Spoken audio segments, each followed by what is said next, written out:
ধন্যবাদ সম্মানিত সুধী লাভলি ইয়াসমিন। সম্মানিত সুধী মণ্ডলী, স্যারকে পাশাপাশি আজকের অনুষ্ঠানের শুভ উদ্বোধন ঘোষণা করার জন্য স্বনির্বন্ধন অনুরোধ জানাচ্ছি। জাতীয় প্রাণী সম্পদ সপ্তাহ 2025-এর প্রাণী সম্পদ প্রদর্শনী ও প্রাণী সম্পদ সপ্তাহ উদযাপন উপলক্ষে উপজেলা প্রশাসন নলসিটি ও উপজেলা প্রাণী সম্পদ ও ভেটেরিনারি হাসপাতাল উপজেলা প্রাণী সম্পদ কর্মকর্তা খুব চমৎকারভাবে প্রাণী সম্পদের যে বিস্তার সেটা বলেছেন। আমাদের আধুনিক প্রযুক্তি ব্যবহারের মাধ্যমে আমাদের যে নিরাপদ খাদ্যের উৎপাদন বৃদ্ধি করা। আমি দেখতে পাচ্ছি যে অনেক মুরগি, পাখি,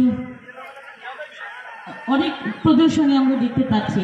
তো এগুলো নিশ্চয়ই যে আমাদের জন্য আমরা যে কাজগুলো করি, আমরা বসে থাকি যে আমার চাকরি হচ্ছে না, কাজ নাই, এইভাবে আমরা বিভিন্নভাবে সময় কাটাই, কিন্তু আমরা করে তারপরে এই যে উপজেলা প্রশাসন বা কৃষি কর্মকর্তাদের কাছ থেকে হোক বা প্রাণী সম্পদ কর্মকর্তাদের কাছ থেকে বিভিন্নভাবে ট্রেনিং নিয়ে তারা নিজেরা কিন্তু খামার